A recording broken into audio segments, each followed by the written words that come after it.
राधा कृष्ण की अमर प्रेम कहानी, उनका बचपन और फिर जीवन भर साथ रहते हुए भी साथ न रहना, हर प्रेम करने वाले के मन में ये बात घर कर जाती है।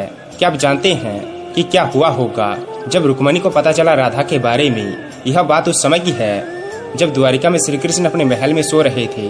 लगभग आधी रात में कृष्ण के मुख से अजीब सी ध्वनि सुनाई देती है, जैसे वह किसी का नाम पुकार रहे हो। तभी रुक्मणी को लगा कि शायद वे किसी को बुला रहे होंगे, पर पास जाकर देखा और सुनने का प्रयास किया तो पता चला कि वे तो किसी राधा का नाम जप रहे हैं और नींद में ही मुस्कुरा रहे हैं। तब रुक्मणी को बड़ा आश्चर्य हुआ कि मैं दिन भर द्वारिकाधीश की सेवा में लगी रहती हूँ, फिर भी वे राधा का नाम क्यों पुकार रहे हैं, और राधा आखिर है कौन? थोड़ा पूछताछ लोक कथा व संदेशों से पता चला कि राधा कौन है और किस प्रकार का संबंध उनका था। उन्हें ये भी पता चला कि राधा रानी गोलोक वृंदावन में रहती है और उन्होंने फैसला किया कि अब ये राधा जी से मिलकर ही रहेगी और देखेगी कि ऐसा क्या विशिष्ट है राधा जी में जो स्वयं द्वारिकाधीश उनका नाम जप रहे हैं। इस प्रकार रुक्मणी पहुंच जाती है राधा जी के गांव। वहां उन्हें राधा जी के धाम के सामने एक बेहद सुंदरी कन्या दिखाई देती है। उन्हें लगता है कि होना हो यही राधा जी है, पर पूछने पर पता चला कि वे तो बस एक दासी है। दासी ने उन्हें बताया कि राधा जी आपको 7 द्वार पार करने के बाद मिलेगी।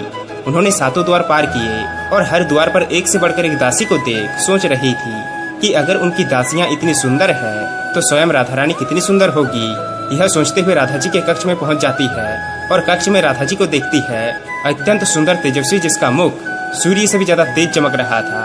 पर ये क्या, राधा जी के संपूर्ण शरीर पर ऐसे जलने के निशान जैसे कुछ उबलता हुआ पदार्थ गिर गया हो। अद्भुत सुंदरी के सौंदर्य को देखकर रुक्मणी आश्चर्य में पड़ जाती है और उनके घाव को देखकर उनकी आंखें भर आती है। तभी रुक्मणी जी आगे जाकर पूछती है कि हे देवी, आपके शरीर पर ये घाव कैसे? राधा मुस्कुरा कर कही कि याद कीजिए, कल रात आपने द्वारिकाधीश के मुख से मेरा नाम सुना। यही बात आपके दिमाग में छाई रही और आपने अनजाने में उन्हें बेहद गर्म दूध दे दिया।